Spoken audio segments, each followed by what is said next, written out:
Boomer's alive and Rio might be dead? We're breaking down this twisted finale of Good Girls right now. You're tuned in to AfterBuzz TV, the ESPN of TV talk. Now, let the buzz begin. Hello, and welcome to the finale of Good Girls Season 2. Tonight, we are talking about Boomer's Trail of Trouble and that killer ending. Plus, we have special shout-outs, news, and some predictions for Season 3. Before we get started, did you see what I did there with the killer finale, the killer ending? I mean, I never get over these puns. They're my favorite part of this after show. I know. I just had to throw that in there one last time. Before we get started, what is one word that you would describe this episode? Amaze balls. Okay, I like it. I would say maybe traumatic. Okay, let us know what you're thinking, and hello to everyone that's in the chat. Thanks for joining us. Before we get started, I just want to begin the program by talking about my predictions from last week, because I predicted that Noah might have a secret family on the side, and guess what? He did. Yep. So he has a kid. We found that out. Surprise, surprise. So I just want to start us off and say, what do you think about Annie and Noah? Do you think that he is going to stay with us throughout the season? Yeah, I feel like they're making more room for him just by the sole fact that we are learning more information like this, and they seem to be pushing this idea that there actually is real love there and this real connection. I mean, this is the episode where they really were breaking the lines between his job, what's really going on, so we're in a deep. We are. They alluded to him moving to Arizona to be with this kid. Do you think that that's going to be a way to get him out and have Annie move on with somebody else, maybe? Or are you thinking that he's going to stick around? I envision a prediction for this, so we shall wait for that time to come. Okay, don't let us forget. I want to hear what your thoughts are on love with that.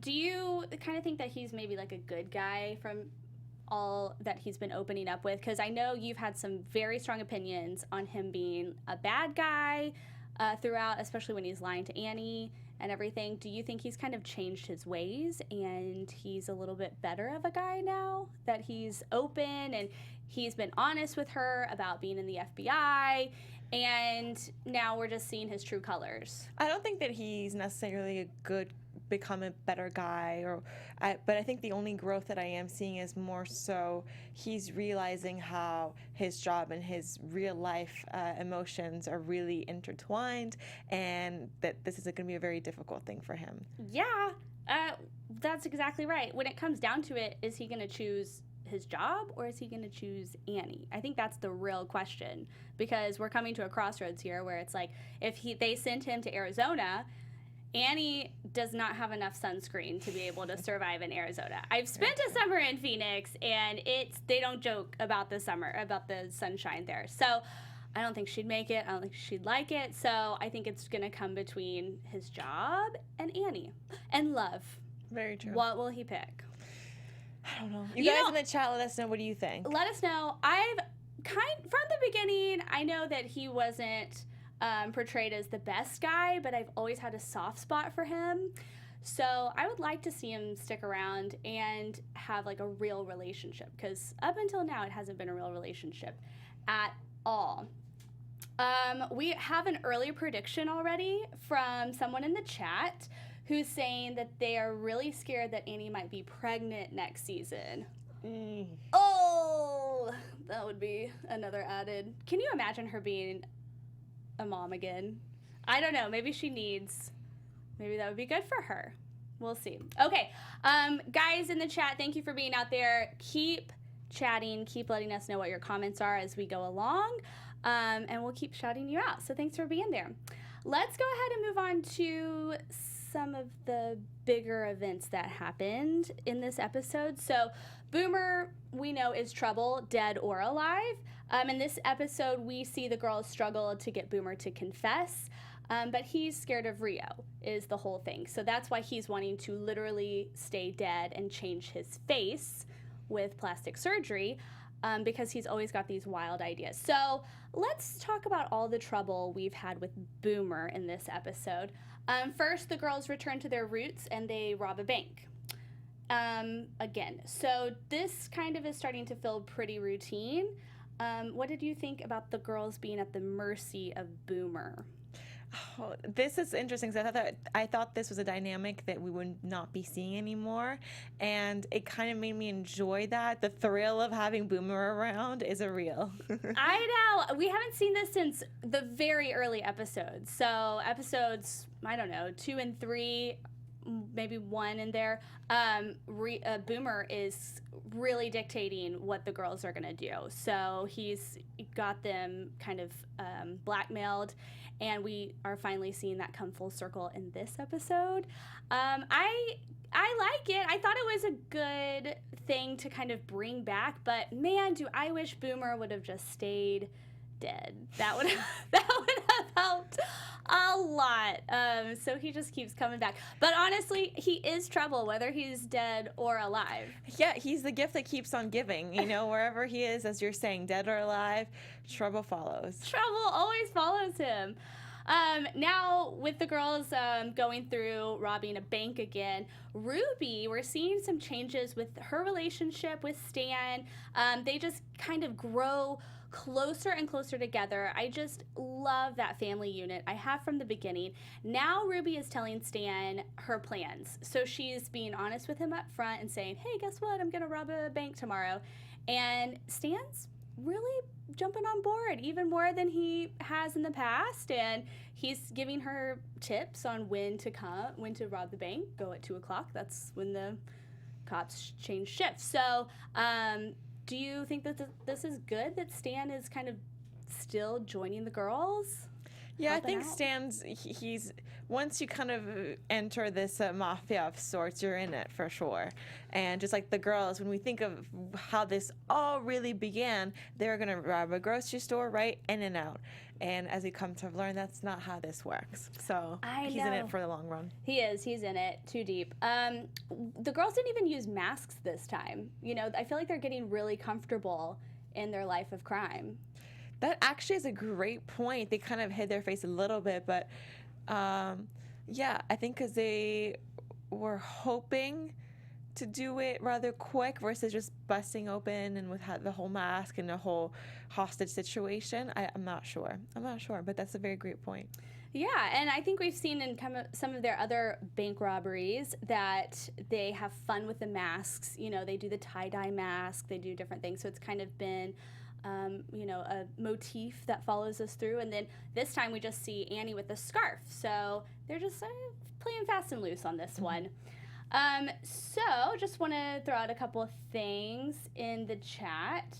Everyone's ready to talk about Rio. I thought it was clever of Rio getting through to Beth through a commercial. So people are chatting about how the commercial comes on with the keys to the kingdom and the mattress guy for Beth. So we see that Beth has this epiphany of having the keys to the kingdom literally on her keychain. So while the girls are out robbing the bank, she runs to the storage unit and she finds out that all of the storage units belong to her now. Mm-hmm. So where does this all come from? You know, Rio just is always one step ahead of Beth. He's got all of this stuff. He's got counterfeit money. He's got just stuff from his apartment, sweaters, cashmere, all this stuff. So he's just got all of the units full. What do you think that Beth is supposed to be doing with all of this? Like, I get the money, but what about all of these other items from the apartment? Is she going to make that into a business? What is happening in this scene? Yeah, I was very confused, and I feel like I'm always kind of confused with this plan when we think we know what it is, but we ultimately do not. Yeah, it's like leading us in one direction, but this doesn't even feel like it's leading us anywhere. It's like maybe this is why, like, he cleaned out his apartment, so maybe this is just all the junk, which isn't really junk, it's really nice stuff. Mm-hmm. But what is she going to do with all that? Have a major garage sale? I'm not sure. I guess I think it was more so to scare her, like, hey, I'm moving out, and then she's uncertain of what the future holds, but then she has all his stuff, so she's still linked to him somehow. I bet you're not mad about that. I don't know, because this episode really threw me for a win. Yeah, he had a different attitude this She had a episode. different attitude. Are you kidding me? I've never seen a Beth like this. This was such a crazy twist we got in this episode. We did. I know, but I think, Beth was different, but he was completely different. I don't know. We'll talk about that in a moment. Secondly, let's just finish up with Boomer before we jump into that whole mess.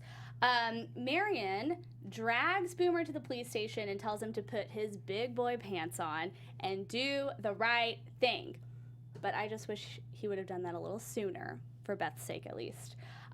Do you like that Boomer is doing the right thing, or do you not like Boomer because he's messing up the plan? I don't like Boomer. I don't trust Boomer. And is he really doing the right thing? He's doing the thing that he ultimately should be doing, so he's messing things up. Always. Always messing things up. Are we going to see this in season 3 where he just is still around, lingering?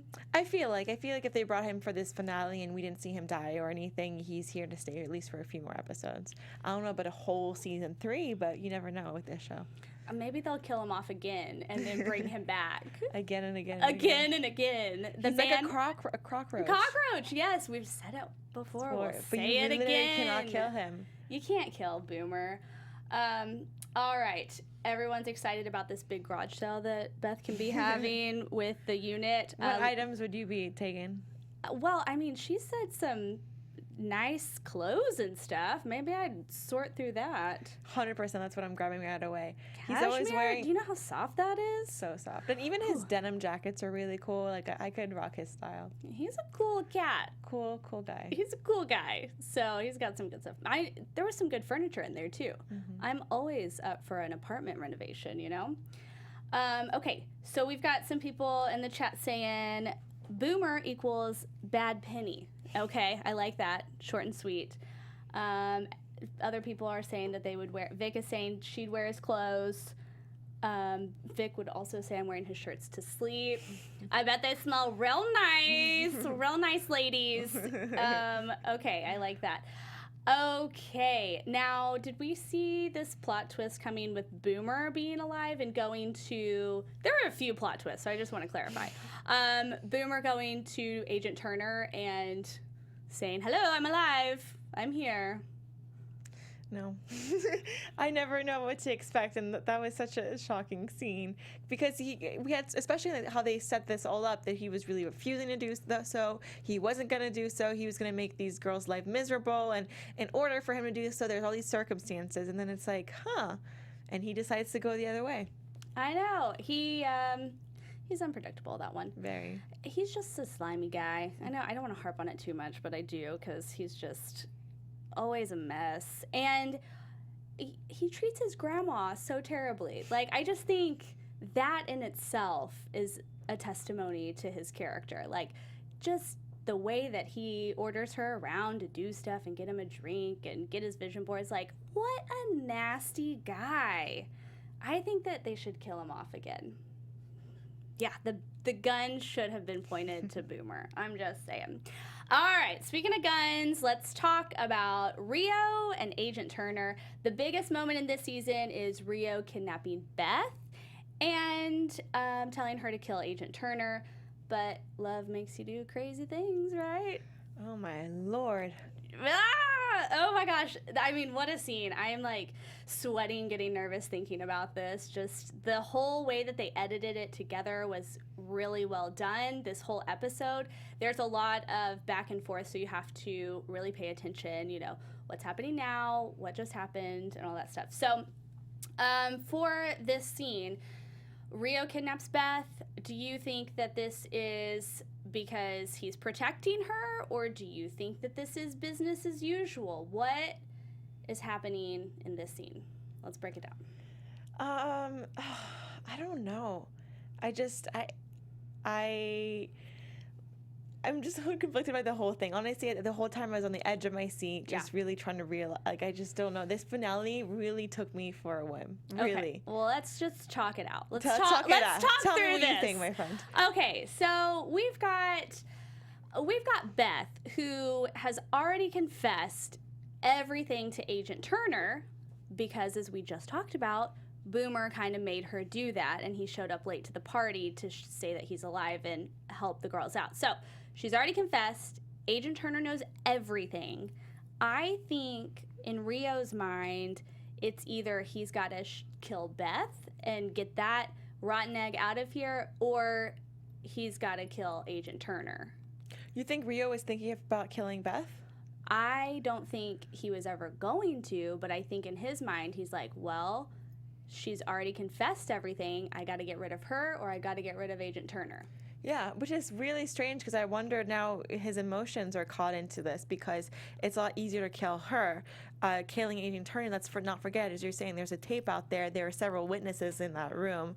So it's way more complicated. So that is an interesting point that you're making. Well, that's kind of what I'm thinking. But here's also what I'm wondering, because I think that's right, because I said it. But also, I think that if he is thinking in that strain of thought, how does he know it, is my question. Like, he has to have somebody on the inside that's giving him information. And we haven't seen that throughout this episode, besides the one glimpse of that attorney who he plays tennis with in, like, episode 5 or something. We haven't seen any inkling that he has somebody in the FBI. Mm-hmm. So what's going on? Who is it? That's what I want to know. I don't know, but he has definitely multiple people in multiple areas. He's trying to, all these loose ends, tighten them up. So he has a whole system. And as you were saying earlier, he's always a step ahead. And this is one of the reasons why he is. 'Cause he's connected. He's connected somehow. We just haven't been told how. Now, okay, another thing that happened at the very conclusion, that big scene, is that Agent Turner tells Rio when Rio is like dying, blood is coming out, and Agent Turner is about to call 911 for him. He says, I'm going to do this, but you owe me one. So does that mean that maybe him and Rio have been talking already? Maybe. I don't know. Or if he owes him one, like, what does that mean? Are they, like, who's on whose side? That's the thing. Now it's always been messy, but now it's extra, extra messy. Yeah, well, and for the cherry on top, when Beth shoots Rio, I mean, because, oh my gosh, I did not know what was going to happen when she held that gun. And people were saying last week that it was going to be Rio, and I was like, there's no way that she would shoot Rio. I mean, do you think that was planned in any way? Or definitely not planned. She didn't plan for the whole situation. She kind of would just stumble up on it. And I think she was really upset. And even the first time that she shot, she seemed so scared. And I honestly think it's her brain kind of took over her body in a way. She seemed kind of disconnected from it. She seemed so shocked that she just shot this man. And then she just kept on going and realizing and taking more ownership in it, I guess. Yeah, that's true. Well, and we have Samantha in the chat, and she says the way Beth cried after she shot him, it was like she was actually mourning him. So people are saying that they were really shocked this happened. Storm Within was surprised that Beth had been practicing how to shoot a gun. There was that whole conversation when Rio handed her the gun and said, do this just like we practiced. So we missed that whole plot line too. Like, were they out at a shooting range? Did that actually happen? Or, did he take her along on some shootout? I don't know. Like, what does that mean? Mm-hmm. They're saying all these things that we haven't heard before. I'm ready for the season 3 to come out, all the answers. Yeah, hopefully maybe we'll get, a lot of flashbacks. If he is, we don't know if he's dead or not dead, but maybe they'll do some more flashbacks of them at happier times since now it's so dark. When they're practicing killing people. Yeah. And he touches her hair. Yes. So nice. Tim Reno 72 says, I think Turner is a dirty cop, so maybe we're thinking that Turner is kind of playing in with Rio and the gang. So many questions, guys. So many questions. Do you think that this is possible that any of this was planned between Rio and Turner? Like, we've already affirmed that this was probably Beth's emotion happening where she killed or shot Rio. Do you think any of this was planned between Rio and Agent Turner? Bless you. We had a tiny little baby sneeze I was from so Juliet. good, and I was like, it's not going to be her in the track. I'm going to hold this. I'm going to hold it, and then I just looked away, and it could have worked. But Bless you. Okay, so can you repeat the question? please? absolutely. Okay, so we've already affirmed Beth shot Rio because it was purely emotion. But do we think that any of this was set up with Rio and Agent Turner at all? No. Okay, done. Oh. Just the way they were talking to each other. No. Okay. I think they've definitely. I mean, there's a reason. Remember, we've talked about this. There's a reason Agent Turner has been on Beth's case so much versus on that Rio. So maybe this is one of the reasons why he's trying to nail him, but they're somehow in cahoots. Cahoots are happening, people. Cahoots are happening. Okay, biggest question right here. Will Rio survive? That's kind of the biggest question everybody's been asking. Here's my answer. Yes. Rio is going to be here next season. He's one of the main characters. He's coming back. If Agent Turner had that moment with Rio where he said, I'm going to call 911 to keep you alive, and then you'll owe me something. That right there tells me he's gonna make it. He's alive. Yeah, and they're gonna play around with this whole, now Beth thinks that she can take over everything and everything's gonna be fine, and that she doesn't need him. No, there's gonna be some sort of vengeance, and there's gonna be again all this tension between them, which is gonna cause for some really great scenes, I think, between Brio. Maybe like episode 7 or something. I think there's gonna be some angry scenes, in the first few episodes if you know what I mean. He just got shot at. So there you go. So that kind of wraps up, as best as we can, our thoughts on the finale. There was a lot of twists and turns, guys. And there's a lot of unanswered questions, which is great because, that brings us for an exciting season 3. Yeah. Any final thoughts on the episode before we get into our Baddest Good Girl news shout-outs? No, let's do it. Okay, guys, let's jump into our special segment, the Baddest Good Girl. So, if you have your favorite Baddest Good Girl from this episode, drop it in the comments, and we will talk about it now. Juliet, do you want to start us off with who you think is the Baddest Good Girl for this episode? Agree with her actions, don't agree with her actions. I have to say Beth because she shot someone, which is something new. She conquered a fear. This is a new skill that she has now, apparently. And as dark as that is, it kind of within her business, it's an important step, I think. So, yep, she's officially a gangster. I think she's been initiated into the club. Oh, for sure. That does it. I want to agree with you on that. I'm going to spice it up and just pick a different one for the fun of it. I'm going to say for this episode, Marion, because she made Boomer go do the right thing. Even though we don't like him, I like her. And I think she did the right thing for making him do that. So I'll give it to her on this one. And I hope to see her a lot in season 3, excuse me. Yeah. We have a question in the chat. What do you think about this? Does Agent Turner want Rio to take care of Beth? And I think by take care of, that means like get rid of Beth, like nix her, like shoot her. I don't know. Maybe. I think it's a possibility for sure. I don't know about that because maybe Agent Turner is just now finding out this connection here and seeing everything, all the cards on the table. So I don't know if that was really his intention or not. He probably, I don't know. I would think that he would want Rio to be gone. All right, so we have a couple people in the chat giving the Baddest Good Girl to Beth, literally and metaphorically speaking, and a couple other people for Nana, and another person for Beth for saving Ruby, Stan, and Annie, so taking the fall for that. So I think that's well-deserved. So good job to all the girls. Yay. Yay. Thank you for a great season. I know. Should we go ahead and jump into some news? Let's do it. AfterBuzzTv News. Okay, so Good Girls Season 2 is airing on Netflix May 31st. Good Girls Season 3 is anticipated to return either February or March of 2020. And guys, we just can't wait. So let's take a look at some of the actors that are going to be in other things until then. We have Christina Hendricks is playing Gabby in Toy Story 4. That comes out June 21st. She's also starring in a new Hulu original movie called Egg, and you can stream it now.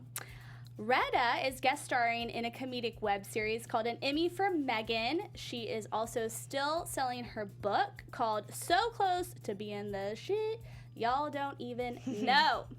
And then we've got Mae Whitman, who has been cast in a comedic movie called Valley Girl, and she's the voice in an animated superhero TV show called Invincible. It has a star-studded cast with J.K. Simmons, Sandra Oh, Seth Rogen, and many more. There is no release date yet.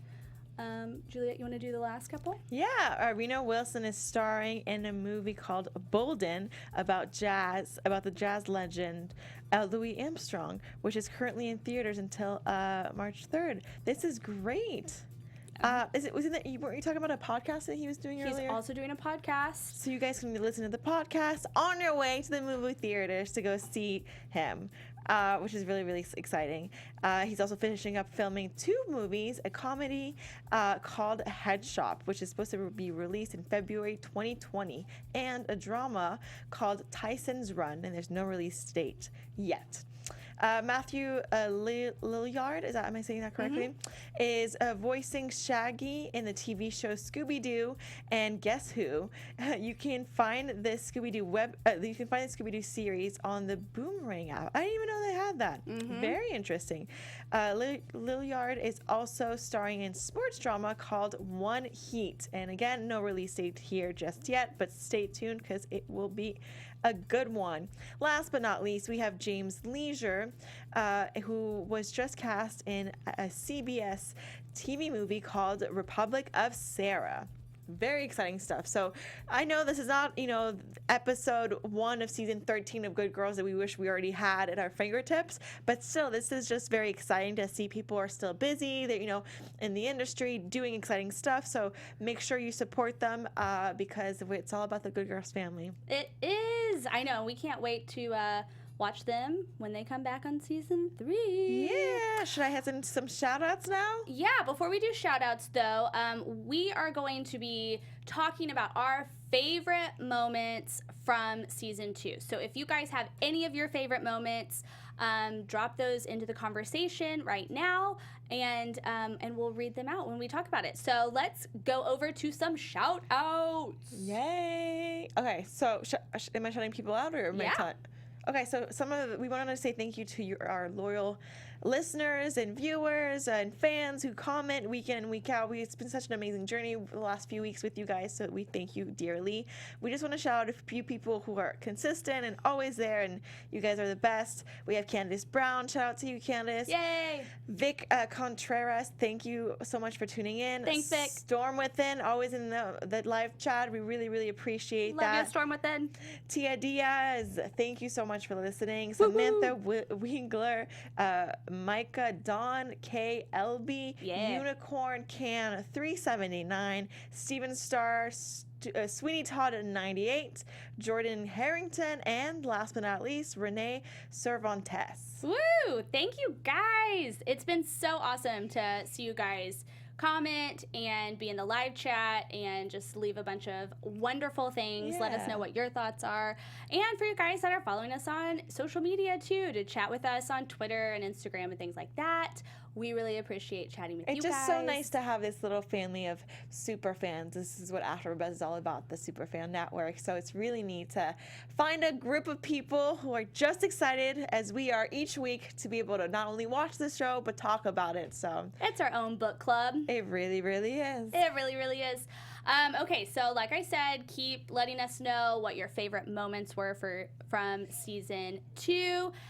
But before we get into that, let's go ahead and do some predictions. Ooh, oh my gosh, predictions. Your predictions. AfterBuzz TV predictions. Okay, so we are predicting what we think is going to happen, or what we want to happen in season 3. Season 3, oh my gosh. So this could be season 3 as a, guys, season 3 as a whole, season 3 episode 1, whatever you're thinking. I know earlier in the chat someone said that they think that Annie might be pregnant, and I just wanted to reiterate that because that's such a crazy little plot twist, or even some kind of, plot that I would really enjoy seeing. So I'm reiterating that because I really want it to happen. Annie as a mom again. Annie as a mom again with a cop, FBI agent boyfriend who's trying to frame her. Well, not really frame her, but like expose her. Yeah. It's a messy little dynamic we have going on here. And Rio's definitely not dead. I don't think we're going to see Rio season 3 episode 1. I think that they're going to try to play off this whole narrative that the girls think that he is gone, therefore they can start their business completely on their own. And I think there's going to be a lot of comedic aspects to that, to them really fully running things on their own, and then they're going to rip the ground with underneath them, and Rio is still alive. Boom. Rio's still alive. I'm just echoing that over and over again. Yeah, there's so many exciting things to look forward to. I just love that they have this ensemble cast that they keep bringing every week. We don't see a whole lot of like new characters jumping in, but it's, Boomer keeps circling around. We've just got the same core group that sticks in it, and I just love it. So I'm going to say that we haven't really seen much from Annie's ex and his wife. I wonder if they'll come back. They have a baby now, so maybe something will happen with that family dynamic. Real quick, what do you think about Rio, Beth, and Dean? Because this episode alluded a lot to Beth liking Dean. Are we going to see her back with Dean, do you think? Or do you think that he's going to move out into the apartment? They're kind of showing them really be supportive towards each other. I'm kind of seeing maybe not full on back together, but this dynamic at least of a healthy relationship, whatever that might be, continue. Okay. So I don't know if that's romantic or not, but I see this support, definitely. I take that thought and I'm gonna turn that into one of my predictions too. Okay. Cool. Do it. Yeah. I'm all about it. So I'm gonna say that we're gonna see the girls taking over this business. They are going to start doing the counterfeit money themselves. Beth is going to start printing that, and that's probably going to get her in trouble with Agent Turner because he wants to see her as a housewife being on best behavior. That's obviously not going to go down as planned, so I think there's going to be some trouble. But with Agent Turner, maybe we'll find a way for him to like move out of the picture. He moves away, they drop the case, and they kind of play it cool and have a good run with maybe the counterfeit money and her being in charge. And then I think Rio's gonna come in and surprise them. I think that Beth is going to think that he's dead for a while or a couple episodes before we see him resurface. Boomer will probably be in and out at the beginning just because we've seen him. And maybe we'll see some more of Mary Pat because she's the one that actually killed the guy. Need us not forget that she is the actual murderer. Well, she didn't murder him, but she did chop up his body and put it in the freezer. Yep. So let's not forget that happened. And I think Annie will get a new boyfriend next season. That's my prediction. That's kind of, yep, okay. We have somebody else in the chat saying, what about Mary Pat? Yeah, so we're with ya. Okay, so we are going to jump into kind of our favorite moments from season 2. I wish we had some like reminiscing music. Reminiscing. Okay, my favorite moments. God, I think all the times that Beth told Dean off. All of them compiled. Her just owning her power, taking her power back, talking to him the way it is and how she really feels. Those are my favorite scenes. Favorite scenes. Okay, I would say my favorite scenes are with Ruby. I love the Quickie Mart guy. He is one of my favorite guest stars, I guess you would say. And I really enjoyed Ruby shooting the Canadian guy in the foot that one time. I think that was funny. Also, I really liked the episode with the DNA truck and the Starbucks line. I felt like that was really relatable. Really, any of Ruby's one-liners just had me going. So I thought she had some of the best lines. She's one of my faves. We have some people in the comments. Just want to shout out Vic, who says the hand graze under the table, talking about Rio, is her favorite. Then we have Rio and Beth's conversation in the finale. It's cute and flirty. I don't know. I mean, he got shot, so I don't know how cute and flirty that was. Finding out the grocery store is storing bodies. That's somebody's favorite. Tim Reno, that was pretty good. Samantha says the bathroom scene with Rio and Beth. Ooh. The hand phrasing under the table. What Beth said to Dean about Rio. And when they kidnapped the guy at the Lone Place. Yeah, that was a great moment. Thank you for bringing that up. That was a great moment. And so we've got a lot of great moments up. Love seeing Beth dump all the cupcakes and baked products because she was mad. That is from Micah Dawn. That was a really good moment. Oh, those moms at school can be the worst, let me tell you. We saw that from Beth. All right, so any final thoughts before we conclude? This was a wonderful journey, and thank you guys so much for tuning in. It was amazing just watching this show, and I'm really excited that we not only had 10 episodes like last season, we actually had 13, so 3 more, which is really, really good, and I think it allowed for the season to have a lot of just great structures overall. So thank you to the whole Good Girls team, and thank you to the whole AfterBuzz TV After Show Good Girls family. Yes, thank you guys so much for tuning in every week to talk about Good Girls. Keep watching season 1 and season 2 on Netflix, and then tweet or Instagram Juliet and myself. Juliet, how can everybody find you? Guys, please stay in touch. You can do so via Instagram. My handle is at Bonjour Juliet. Bonjour means hello in French, and Juliet is my name, in case you didn't know. Bye-bye. Yes, and you can find me, Kelsey, on Twitter or Instagram at Kels Hightower. And please give both of us a follow and a like. And we cannot wait to be back for Book Club for season 3. Until then, guys, goodbye. Bye. Our founder, Kevin Undergaro, and me, Maria Menounos, would like to thank you for tuning in to AfterBuzz TV. Remember, we're not just the first, we're the biggest in the world, and we're the only destination for all your favorite TV shows. Whatever you crave, we've got it. So go to AfterbuzzTV.com and check out our lineup. Buzz you later. The views expressed herein are those of the hosts only and do not necessarily reflect the views of AfterBuzz TV or its owners or principals.